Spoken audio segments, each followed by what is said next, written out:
Now, we will move on to the actual symposium.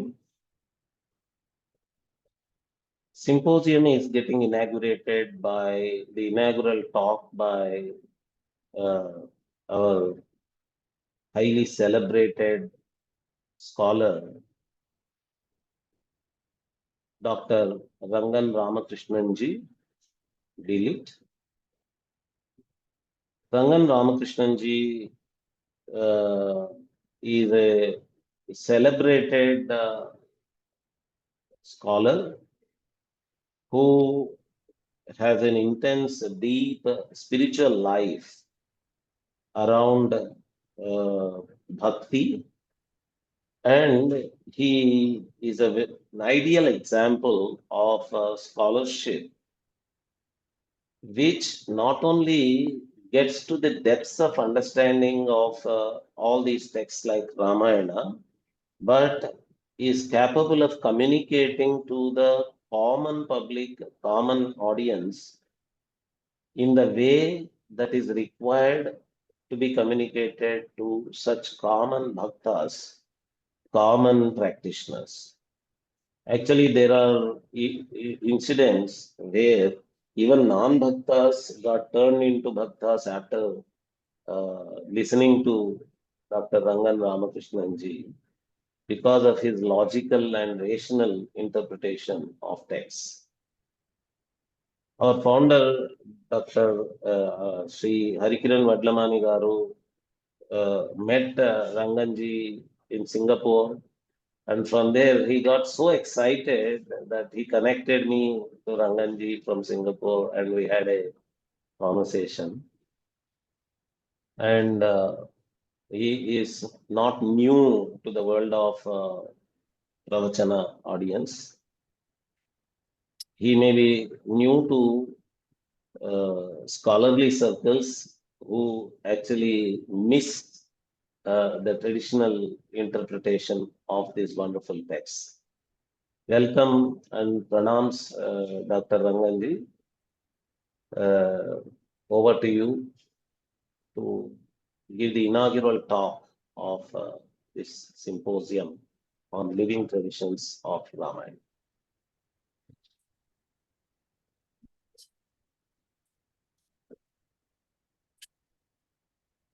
Dhanyavada. Dr.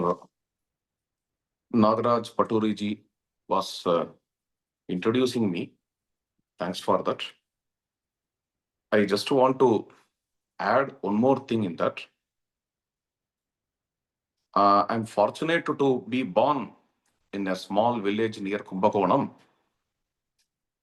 which is called as Senganur, Tiruchenganallur, of course, which is well known for both Vaishnavism and Shaivism. It is well known for Shaivism because it is considered to be the birthplace of Chandesha, one of Shivaganas, a very well-known Shiva temple. And it is well known for Vaishnavism because it's the birthplace of the great Periyavachan Pillai. In Sanskrit, he is called as Sri Krishna Suri. His commentary to Ramayana is the first available commentary, Valmiki Ramayana. Of course, he had chosen only few shlokas and he wrote that commentary, which expanded later as Govinda Rajiyam, Sri Ramayana Bhushana. And the commentary is in Manipravala, a fusion of Sanskritam and Tamil. And we belong to such a great lineage of Sri Periyavachan Pillai. My father's shloka comes like this: Madanvaye Pitrubhihi Mayacha Maharshi Tulyaihi Mahito Mahatma Mad Bhagadeyaha Maninupuradyah Kodanda Rama Kuladaivatam Me. In my lineage, my father and my ancestors all adore Kodanda Rama, who is now existing in Shenganur. And this Kodanda Rama is Kuladevata for us. This is what my father says in this shloka. And the introduction by Dr. Nagaraj Patori ji was very nice, in which I think he has concluded with the mention of several things related to movies. And he also mentioned that Sri Nayar ji is going to talk about it. Let me also start with movies. While I was a small boy, several movies like Sampurna Ramayanam and Lavakusha, these kinds of movies related to Ramayana came. This is one thing. But another thing, one of my friends, Mr. Kirtivasam, who is a sincere learner of Indian economics, Indian economy, he was talking to me about several Tamil movies where there are casual references regarding Ramayana. Very casual regard. This is very important. While I was asking him, he showed me some scenes. So I am acknowledging him. Let me take here 3 scenes from 3 movies where casually Ramayana is recorded. One, these are all modern movies. They are not 40 years old movies. Probably, according to him, the modern movies refer Ramayana more than the ancient movies. Say, a movie named Citizen, actually it's a Tamil movie. The movie starts in this way. It's a very casual conversation. A heroine sitting with her friends, they are chit-chatting, they are teens. They talk about what kind of lover the heroine wants. She's talking about the lover has to be gentle, tall, and handsome, so on and so forth. At the time, in their conversation, it comes, lover should be like Rama of Ayodhya. Okay, here Rama is not just seen as a god, a person to be worshipped. And neither in this context, Rama is taken to be an icon. It shows that a modern heroine wants a lover like Rama from Ayodhya. That is how the movie runs. Another movie, this movie is Sami. Movie's name is Sami. In this movie, hero was a police. He was dealing with some ruffians and he was very direct. His father advised to adopt Shukraniti. His father advised the hero to, sorry, I don't remember the names of the heroes and all. His father advises the son to deal with the ruffians in indirect way. There he refers Valivada. And in fact, the justification given by the father there to Valivada is one of the best justifications. I'm not going to detail here because I have a lot of things to talk here. One more movie. So here, a lesson from Ramayana is derived, that too from Valivada. And another movie, 96, movie's name is 96. In that, the hero is describing his beloved. You are wearing a sari which has Rama color, he says. It's a very unusual expression, Rama color. These are all very few examples. I'm not familiar with these movies and all. But having the base, I asked him, Mr. Kirtivasan, he gave these examples and also showed me these things. I'm starting my lecture with this. And let us go to the proverbs found in Ramayana. See, let me again to have a small recap. A separate movie dedicated for Ramayana is something different, which we can call as Sampurna Ramayana or Lavakusha, so on and so forth. Such kind of movies are also very popular in Tamil Nadu and very popular actors have enacted. Shivaji Ganeshan came as Bharata and the M.T. Ramarao came as Ramachandra in Sampurna Ramayana. I saw the whole movie of Sampurna Ramayana while he was a small boy. And of course, he was talking about, Dr. Nagaraj sir talking about Adipurush. Some kind of deviation and much more wild imaginations which are connected to Ramayana, which doesn't show the dharmic aspects of Ramayana much. He was talking about it. While he was talking about it, I'm remembered of a few novels too, which is not my topic now, but I'm adding just for a few minutes. There are some novel writers who unfortunately deviate much from Valmiki and other traditional writers, and they make their own story. Okay, let them do, let them have freedom, but the freedom goes to such an extent to misportray the characters of Ramayana. Say, Bharata had several girlfriends, and so many things like that. Dasaratha did not like Rama at all. Dasaratha thought Rama, on seeing Rama Jatakam, Dasaratha thought, on seeing Rama's horoscope, Dasaratha thought that Rama is highly inauspicious. Therefore, he became angry and he deserted Kausalya. All these kinds of nonsense, sheer imaginations are coming in Mr. Amish Tripathi's Scion of Ikshaku. Okay. We should be very careful regarding all these things because whether we read all these things or not, our children are reading, our grandchildren are reading. And we should be very careful that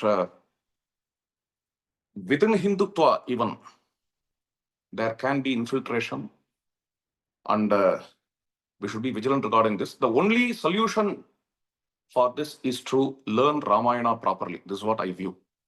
Knowledge is the solution everywhere. If somebody is misportraying the Veda, better to learn the Veda. Primary source, having primary source. And the primary source Ramayana is already available. Better to learn that Ramayana, better to read that Ramayana, instead of moving with these malicious and dangerous masalas.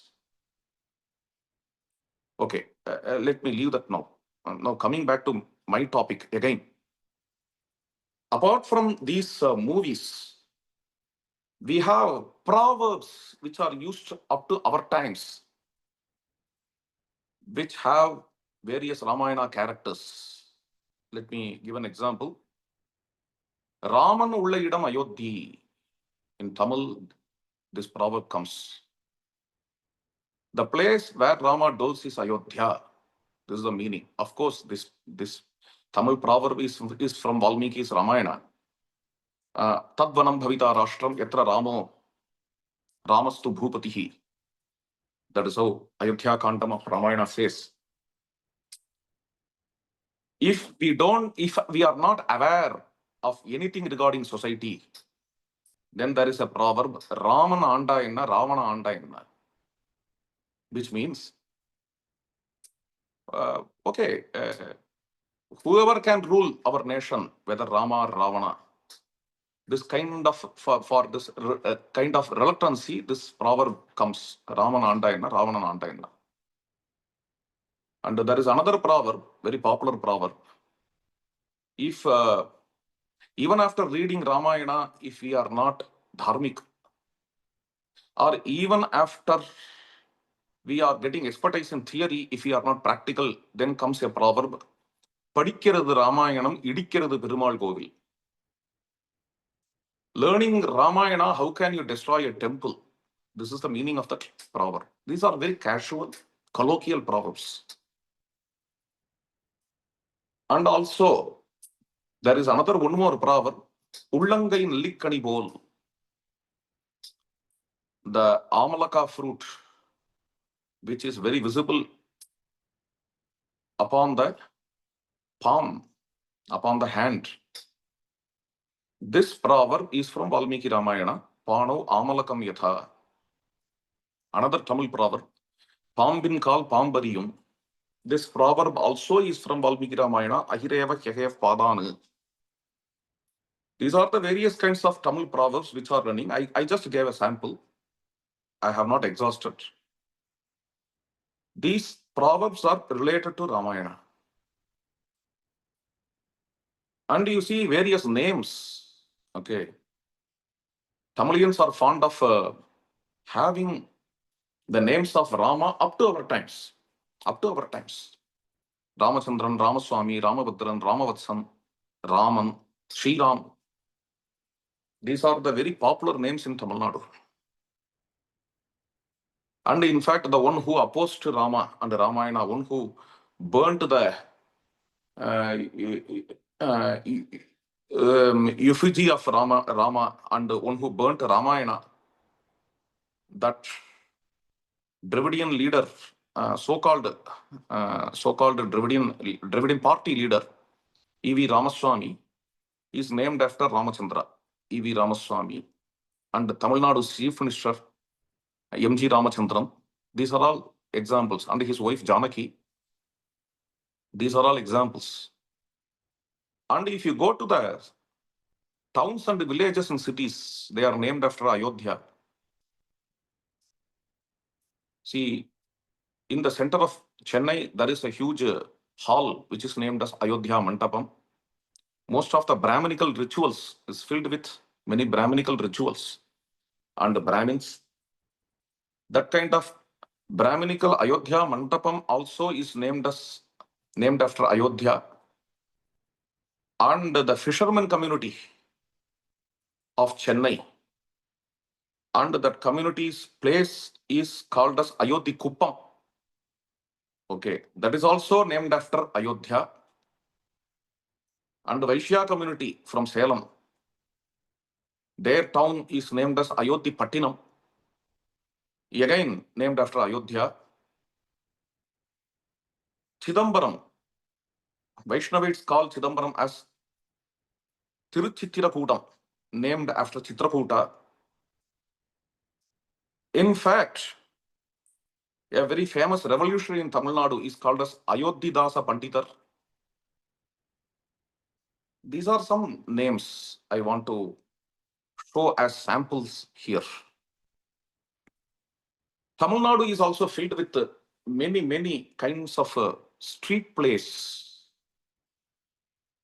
And in this street plays, Ramayana is very common, but only next to Mahabharata regarding street plays. In all other things in Tamil Nadu, Ramayana exists, but regarding street plays, you can see everywhere Tamil Nadu is filled with Mahabharata, then Ramayana. Of course, base of all these street plays, I'm sure that some upcoming speaker, probably Sri Jagannathan, may talk about these street plays and regarding the doll plays and all. And we see there was a very great poet and a dramatist named Arunachala Kavirayar. His book is named as Ramanatakam, and his songs are called as Ramanataka Kirtanaigal. They have made a very big impact in the street plays, Ramayana street plays in Tamil Nadu. This is very notable. And Arunachala Kavirayar, his Ramanataka Kirtanaigal are very simple, very clear, and local. Even the autowalas and rickshawalas can understand. but profound, rich in content, majorly follows Kambaramayana. In several places, it follows Valmiki's Ramayanam too. It has several Valmiki's unique features too. Therefore, it is very clear that Arunachal Kavirayar had read Valmiki's Ramayana also. Now let us come to the temples of Tamil Nadu. Rama temples of Tamil Nadu, well known is Madurantakam. And every temple has a Sthala Purana too. While Ramachandra is returning to Ayodhya on the way, he landed in this Madurantakam. This is how the people believe. And Vibhandaka, a great rishi, was doing tapasya, and Rama got down from Pushpaka Vimana with Sitamma and revealed himself to that Muni, Vibhandaka Muni.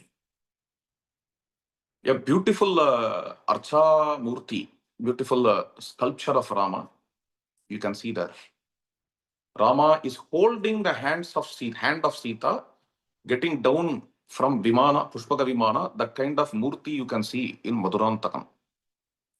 Historically, Madurantakam is the place where Sri Ramanuja got Vaishnava Diksha, Sri Vaishnava initiation, which is called as Mudradharanam, Samashayanam.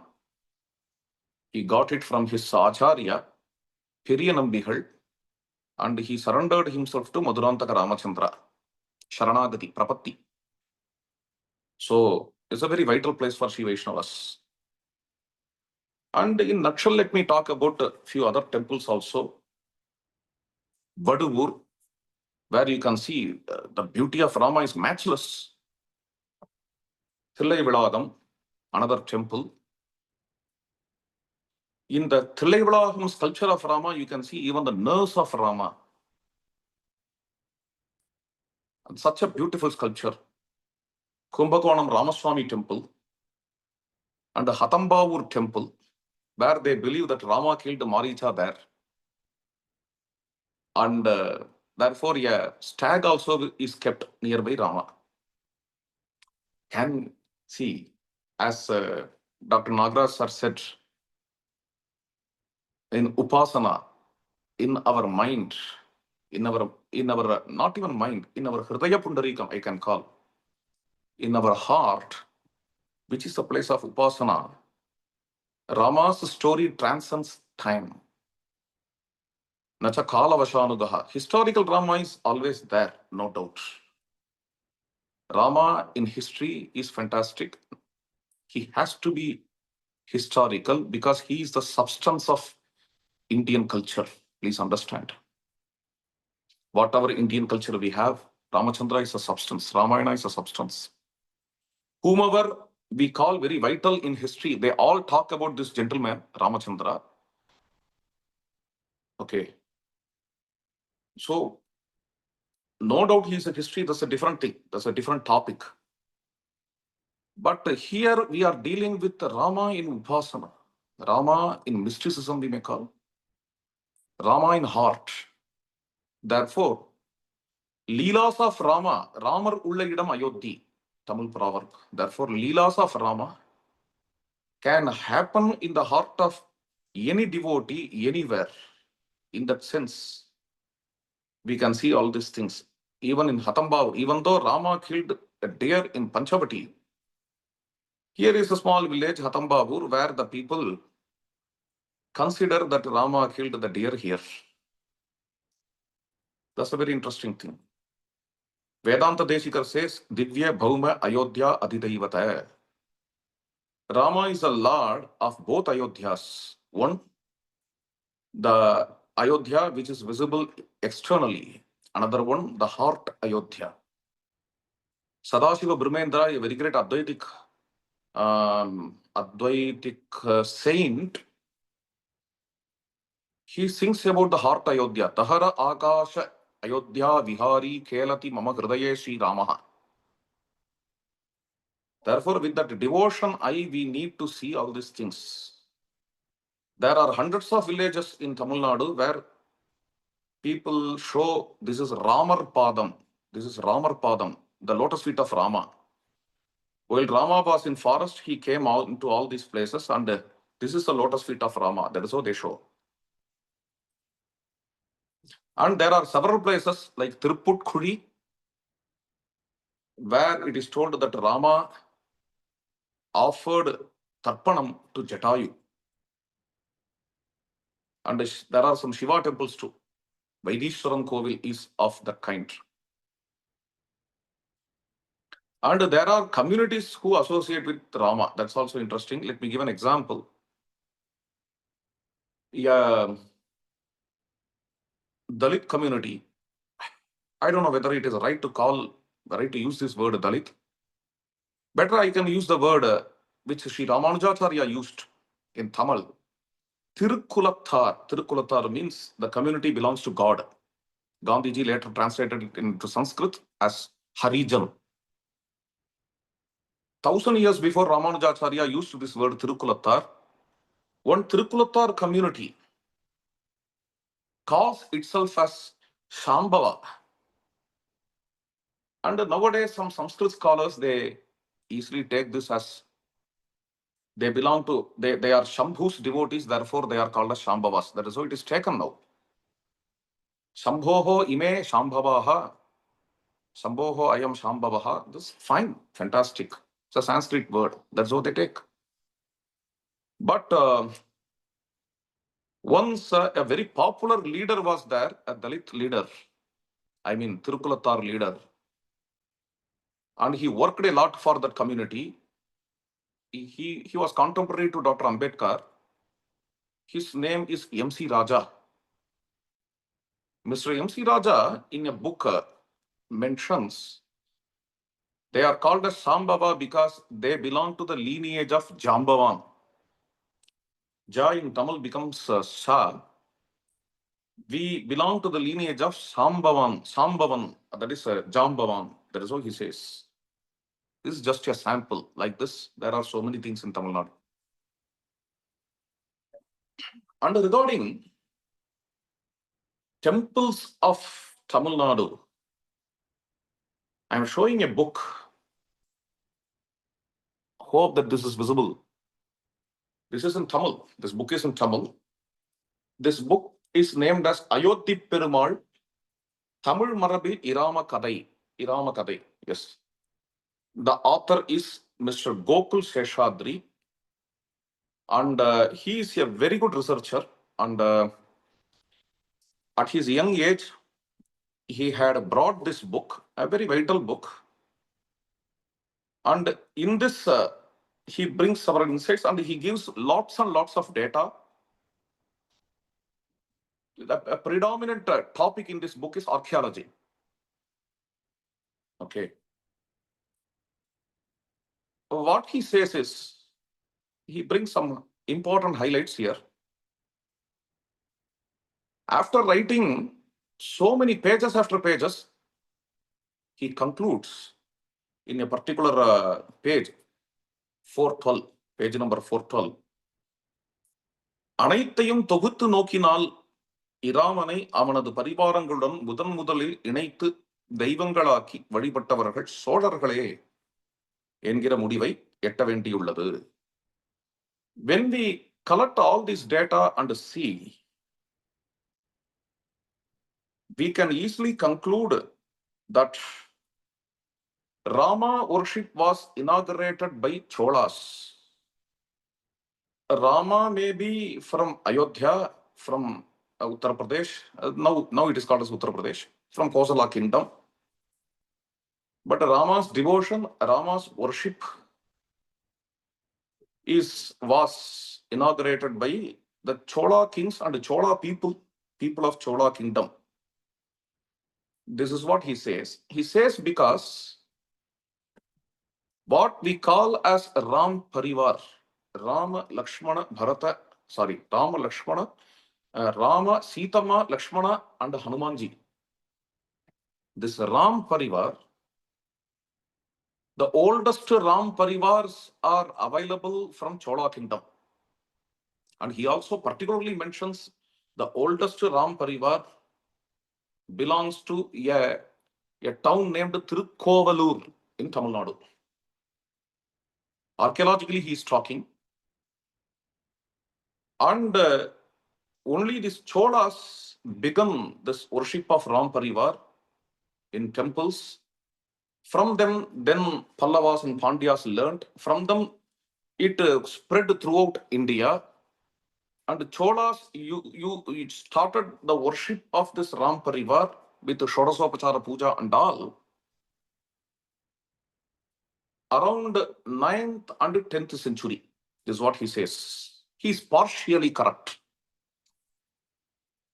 I agree that the first oldest available Ram Parivar belongs to Chola kingdom. But this is not the starting point of Rama worship. Please understand. A Ram Parivar idol's beginning may be this, because with available data we can tell this. But this is not the Rama worship found first. Rama worship is dealt by Sri Varaha Mihra himself. Rama worship is spoken even in Mahabharata. Rama worship is spoken in very Valmiki itself, Maharshi Valmiki's Ramayana itself. Many researchers try to prove that considering Rama as an incarnation is a later development. Unfortunately or fortunately, it is not. The first person who dealt with the story of Rama is Valmiki. And the same Maharshi Valmiki in several places very clearly, it's not a hint, very clearly he shows that Rama is the divine incarnation. He is the avatar of Mahavishnu. That's not my topic, therefore I leave it here. So it starts with Valmiki.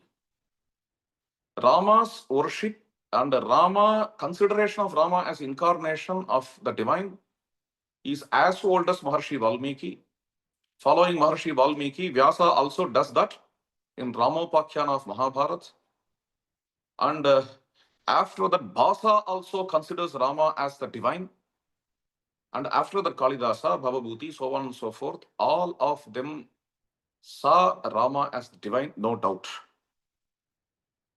And Rama's worship, Rama's Stotra is there in Valmiki's Ramayana. Brahma extols Rama in Yuddhakanda.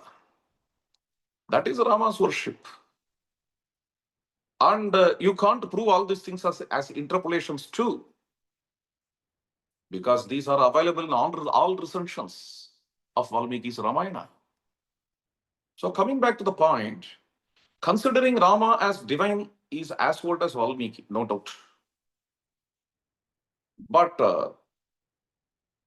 having Ram Parivar in puja, for that the oldest available sculpture is from Chola kingdom. This is what we can understand from Gokul Seshadri's view. This is a very interesting thing. And here is another important point. I think it's time. I'll take a few minutes. Another important point. Why from the 9th century or 10th century this Ram Parivar puja had come? Is a very important question. This is my guess. This must be due to the magnum opus of Kamban. Okay. Kamban had done some mysterious job by which people started to have Ram Parivar everywhere throughout Tamil Nadu and later throughout India. Kamban's Ramayanam, which is as huge as Valmiki, here he brings a beautiful culmination of the divine and the human in Rama. In Valmiki's Ramayana, human is predominant, though divinity of Rama is dealt. In Ramcharitamanas, divinity of Rama is predominant, while humanity is rarely dealt. But in between Ramcharitamanas and Valmiki, Kamban comes, who is a perfect, what to say, fusion, 50-50. Human and divine of Rama is dealt in a 50-50 way. So I think there was an urge in 9th century. I strongly hold that Kamban belongs to 9th century. Okay. I'm convinced with that because I have read a lot regarding this. So this is a different topic. Holding Kamban of 9th century, Kamban belongs to 9th century. This is the traditional view. But later they have changed and brought some other view, 12th century. Okay, that's a different thing. But I went through so many things, so many references, primary sources regarding Kamban. It all takes him only to the traditional view, 9th century. Again, it's a separate topic. And our topic is a different thing. So in 9th century, Kamban inaugurated the worship of Ramachandra, I mean, as Ram Parivar with the Shodasopachara Puja. And he did not prescribe that anywhere in Kamba Ramayanam. Yet, this is my speculation that since Kamban gave his Ramayanam, people got encouraged, people got motivated to have Sri Ram Parivar and do Shodasopachara Puja, which doesn't mean before Kamban, Rama worship did not exist. Please understand. Even before Kamban, Rama worship was existing.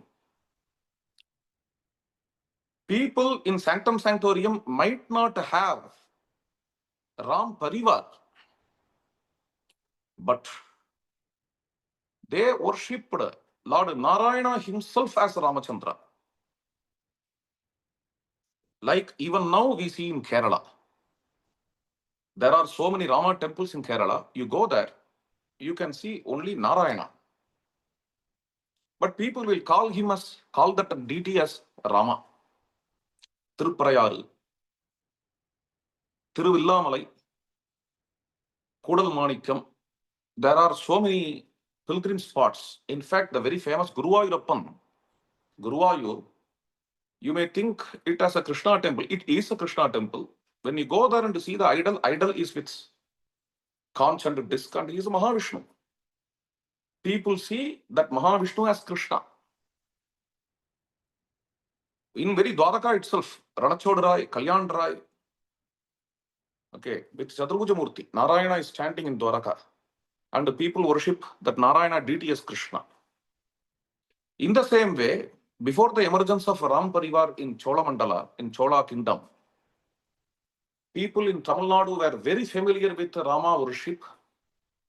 There are various Ramakshetras in Tamil Nadu. Kalchi Chirama Vinnagaram. Kalchi Srirama Vinnagaram. Thiruvalliyangudi, which is very, very nearby my village, Shanganur. And Thiruvallu, Thiruevvallu, nearby Chennai. These are very old, definitely older than 9th century. Very old temples. Tiruputkudi.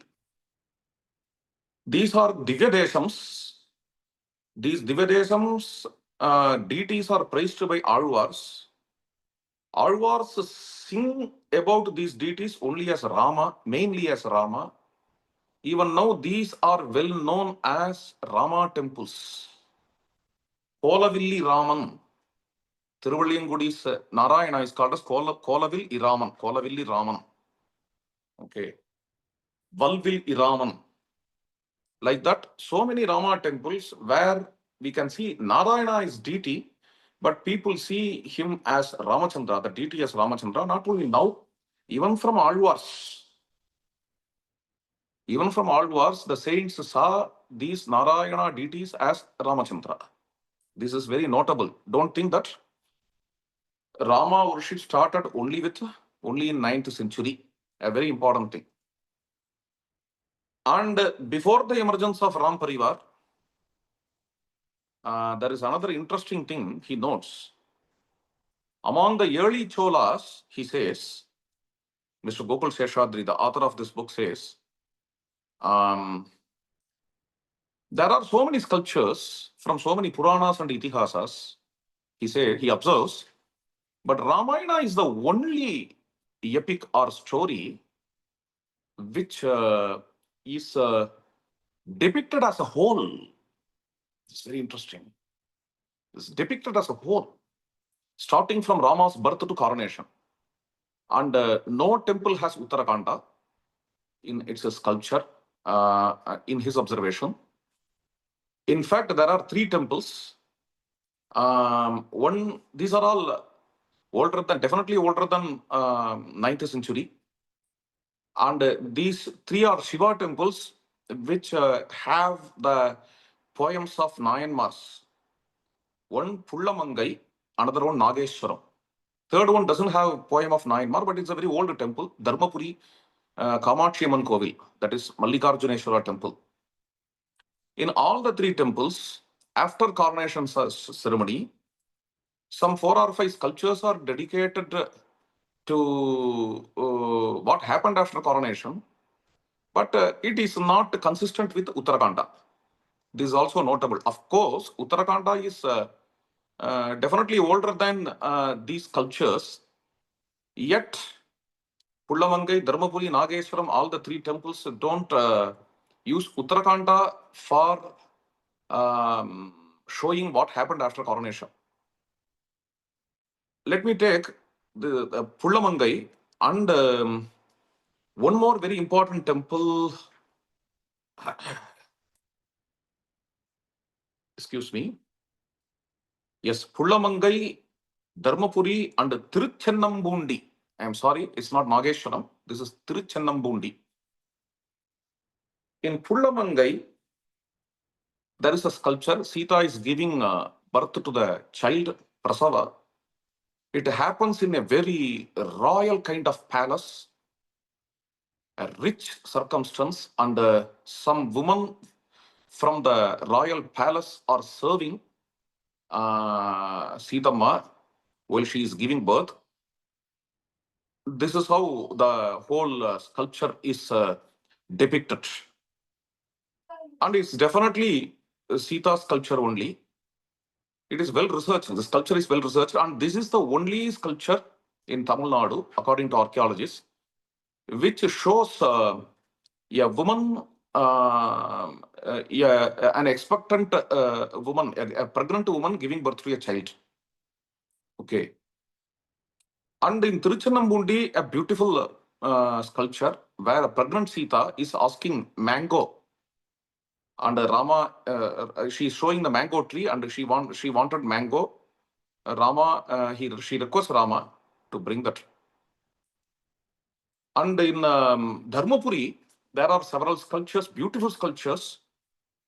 After coronation ceremony of Rama, some stories which we feel very difficult to interpret because the stories are not from Uttarakhand.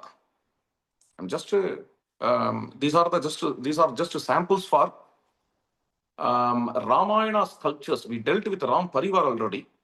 Ramayana sculptures which are very old in Tamil Nadu temples, in Pallava kingdom, in Pandya kingdom, in Chola kingdom. Chola kings believe that they belong to lineage of Rama. Of course, many of lineages like that in India, they believe.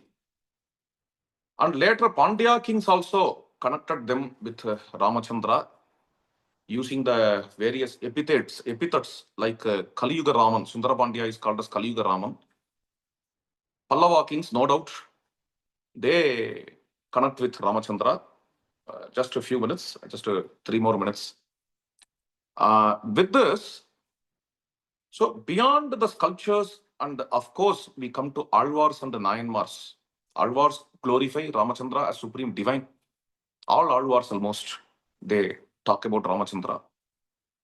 And the Nayanmars, they consider Ramachandra as a very great Shiva devotee and also a very great Nayaka, not only Shiva Bhakta, but hero, a very great hero. That is why these Shiva temples have Ramayana sculptures. The whole of Ramayana sculptures, Pullamangai, Mallikarjuneshwara temple of Dharmapuri, and Tirunageshwaram of Kumbakonam, they have Ramayana sculptures, even though they are Shiva temples. And beyond this, above that, even before Alvars, you see Ramachandra's story, Rama reference in Purananuru, in Ahananuru. Purananuru and Ahananuru are considered to be the oldest literary works of Tamil in Sangam literature. In 18 Sangam books, the oldest books are Purananuru and Ahananuru. In that, see, for an example, the 70th poem of Ahananuru talks about Ramachandra. How? It's not Rama Stuti or formal Rama worship and all. It's because these are secular texts, Ahananuru, Purananuru and all. In a casual conversation of fisherwomen, that too about the conjugal love. In that casual conversation, they are talking about Rama coming to the ocean and planning to build the bridge. They are talking, which means from Tamil Sangam literature time, Rama is in the heart of even fishermen and women. Even now, up to our times, this continues in Tamil Nadu. It's a very important thing. And Tamil Nadu is a land of Ramayana, Nityaparayanam.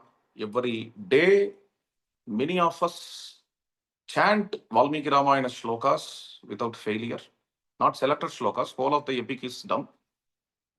And 24 times Samrajya Pattabhisheka, 125 times Maha Samrajya Pattabhisheka. Even now, there are thousands who do Ramayana, Nityaparayanam.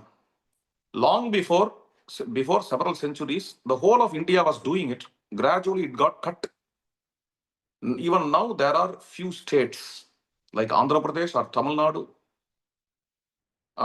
There are few states in North India too. We sincerely do Ramayana Nitya Parayana. So that when you go to the critical edition of Ramayana, you have Bori edition of Ramayana. There, when they collect a lot of manuscripts of Ramayana, many manuscripts are from Tamil Nadu. You can see that. So there is a habit of writing Valmiki Ramayana also in Tamil Nadu. One more thing. Recently, before a month, in a district named Tirupattur in Tamil Nadu, a village named Koratti, in that there is a Shiva temple, Kalahastishwara temple. In this Kalahastishwara temple, a renovation happened. At that time, a set of palm leaves they got. When they go through the palm leaves, they find it's a translation of Valmiki Ramayana.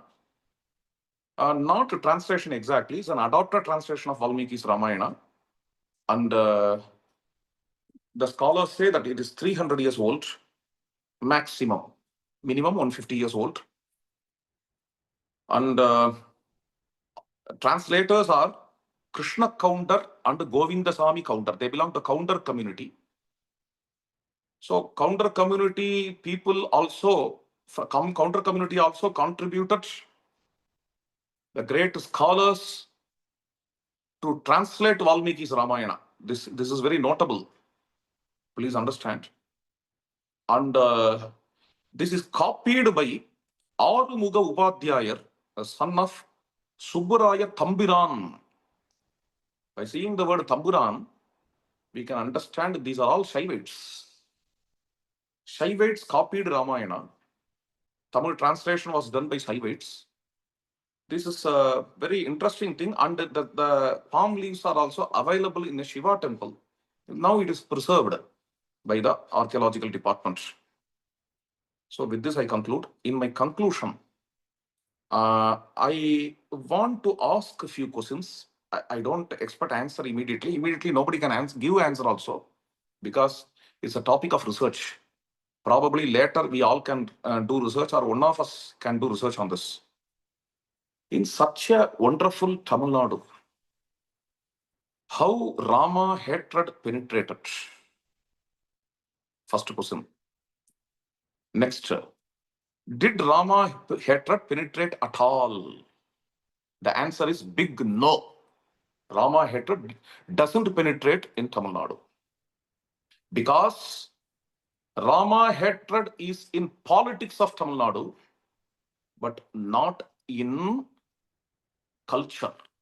In culture, even now, 99% of Tamilians are Rama devotees and believers of Ramayana. But only in politics we see a vigorous Rama hatred. Fortunately, Rama hatred, which is in politics, did not enter into the culture of Ramayana, culture of Tamil Nadu up to our times. And now the question is why it came to politics of Tamil Nadu, point number one. Point number two, there is a need of a very big research how Tamil Nadu avoided the Rama hatred in culture, even though it entered into politics. How Tamilians avoided it. And if we can know about it, it will be very helpful in future because that which penetrated Tamil Nadu can penetrate any other state also, please understand. Don't think that it cannot come to other states. It can come in Karnataka also, Maharashtra also. This Rama hatred in politics can come to any state, even to Uttar Pradesh it can come.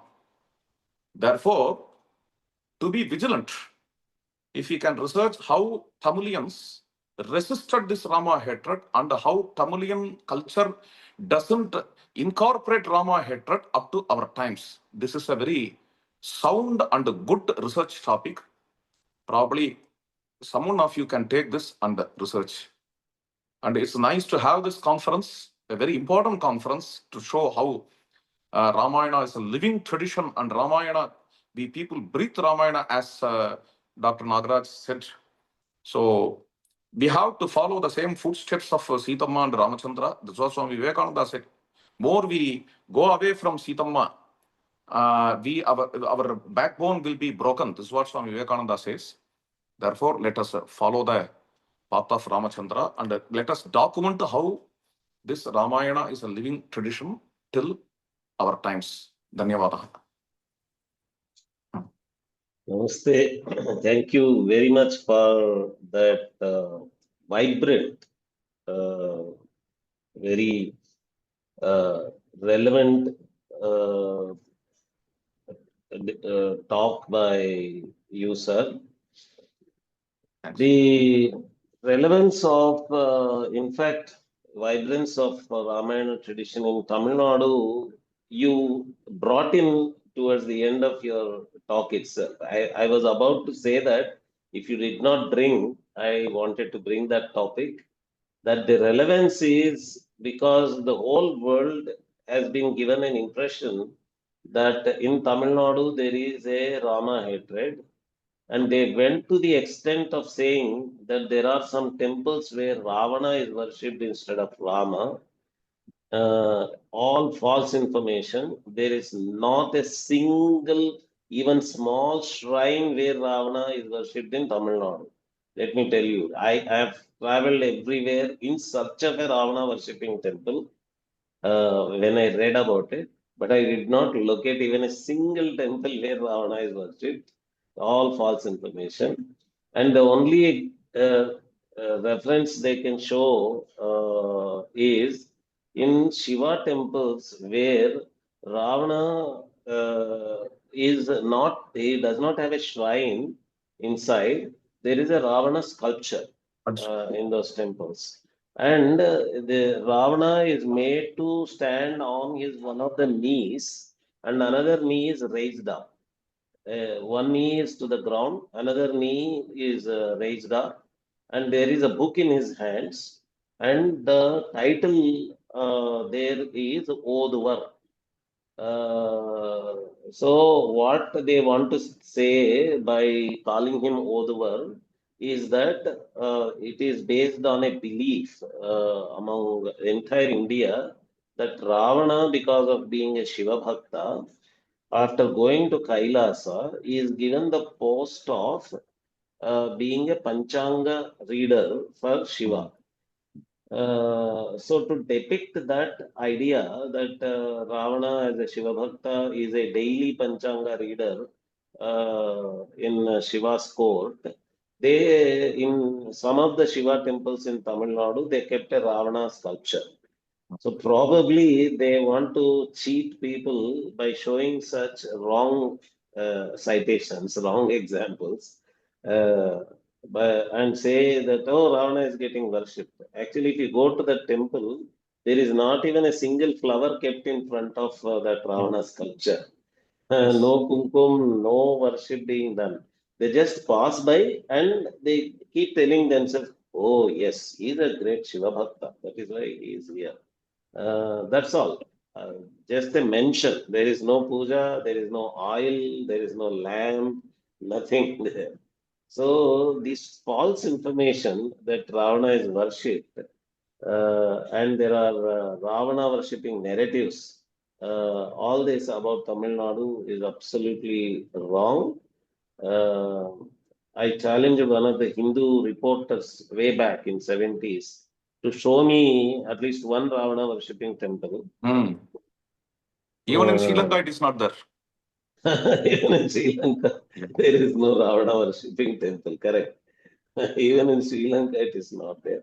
So, this talk by you, sir, is so pertinent and so timely that this false information has to be completely countered. How vibrant Rama culture and Ramayana culture is in Tamil Nadu, ingrained it up to the fisherman culture that you were mentioning, is very important, very relevant. Uh, and you covered right from movies, including proverbs, uh, all the crucial aspects of Bharatiya culture, in which Ramayana is actually so much ingrained. And the taking the sample of Tamil Nadu was very pertinent because it is in the global news that they have spread. It is that place where which is completely misrepresented as a place where uh, Rama hatred is said to be existing. It is not there. Actually, that is the reason why the university intellectuals and the political leaders every day get disappointed that what they speak inside their campuses and corridors does not exist outside in the street. Their street, once they get out of their campus, the whole world is completely opposite to what they speak in their campuses. That is absolutely correct, sir. Thank you very much for bringing in all those aspects. Excuse me. And mm, Sorry. Just one thing. Let me add. Profundity of Shaivism. Like, what is the traditional Shaivite view of Ravana? There, no doubt that Nayanmars in few places call Ravana as a Shiva Bhakta. They may accept him as a Shiva Bhakta, but another thing, yes, Upper, you may be knowing, a very great saint. Ravana was lifting Kailas. At that time, somebody came and helped him. Shiva was pressing Ravana. Somebody came and helped him to escape from that press. A Shiva Gana, a person belonging to Shiva Gana. Since he helped a wicked, he happened to give up Kailas and he came to the mortal world. This is how the story goes. And that saint mm, is called as Appar or Vagisha, a very great saint of Tamil Nadu. So these kinds of beliefs in Shaivism definitely show that Shaivites traditionally consider Ravana only as a wicked.